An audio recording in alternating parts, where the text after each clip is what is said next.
ప్రధాని మోదీకి పూర్తిస్థాయి మెజారిటీ లేదన్నారు ఇండియా కూటమి నేతలు. చంద్రబాబు, నితీష్ల మద్దతు ఆధారంగానే ప్రభుత్వం మనుగడ ఉంటుందన్నారు. ఆర్టికల్ 370 రామమందిర నిర్మాణం చేసిన బీజేపీకి ఓట్లు, సీట్లు తగ్గాయన్నారు. రామనామంతో బీజేపీ రాజకీయం చేసిందని, అందుకే రాముడు శిక్షించారని అన్నారు నేతలు.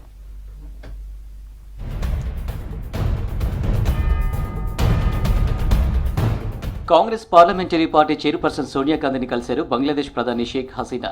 ప్రధాని ప్రమాణ స్వీకార కార్యక్రమం కోసం న్యూఢిల్లీ వచ్చిన షేక్ హసీనా సోనియాతో పాటు రాహుల్, ప్రియాంకలతో భేటీ అయ్యారు. భారత్, బంగ్లాదేశ్ దేశాల మధ్య సంబంధాల బలోపేతంపై చర్చించామన్నారు Rahul Gandhi.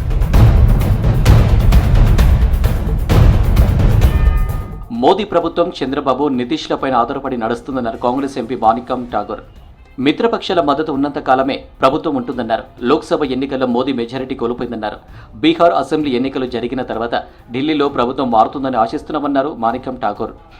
Modi government is also 3.0 also is going to be for only Adani and Ambani only, and we all hope that by Bihar elections, when Bihar elections are completed, the government in Delhi will be changed and a new India Alliance government can be formed after the Bihar elections. శ్రీరాముడు బీజేపీని శిక్షించారన్నారు Amethi Congress MP Kishori Lal Sharma. రామనామాన్ని రాజకీయంగా వాడుకుందన్నారు. 400 పార్ నినాదం బీజేపీకి వ్యతిరేకంగా పనిచేసిందని చెప్పారు KL Sharma. లోక్సభలో మెజారిటీ సీట్లైన 272 सीटలను బీజేపీ గెలవలేదన్నారు.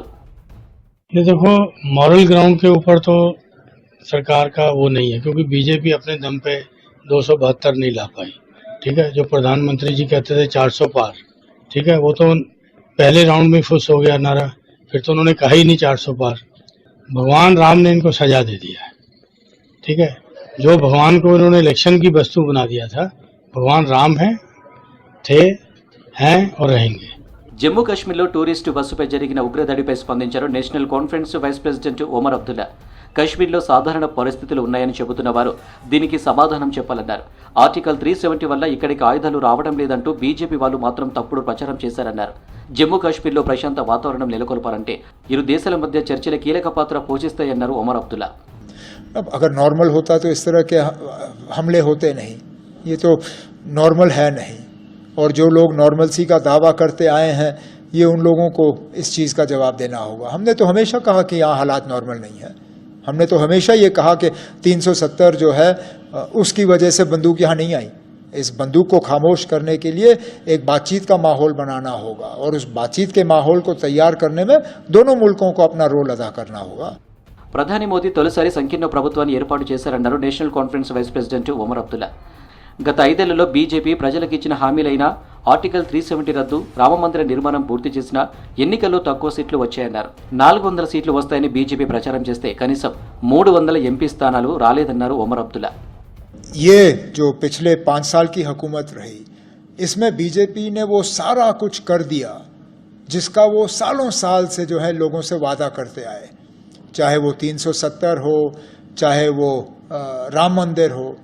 लेकिन ये सारा करने के बाद भी लोगों ने उनकी सीटें बढ़ाई नहीं, कम की. जो 400 पार की बात कर रहे थे वो 300 भी पार नहीं कर सके. जो 370 की बात कर रहे थे उनकी गाड़ी तो 270 भी पार नहीं कर सके. बीजेपी को भी ये इलेक्शन जो है एक हार के तौर पे तस्लीम करनी चाहिए. జార్ఖండ్లో గాండే అసెంబ్లీ ఎమ్మెల్యేగా ప్రమాణ స్వీకారం చేశారు కల్పనా సోరెన్. ఇటీవల జరిగిన ఉప ఎన్నికల్లో ఘన విజయం సాధించారు మాజీ సీఎం హేమంత్ సోరెన్ సతీమణి కల్పనా సోరెన్.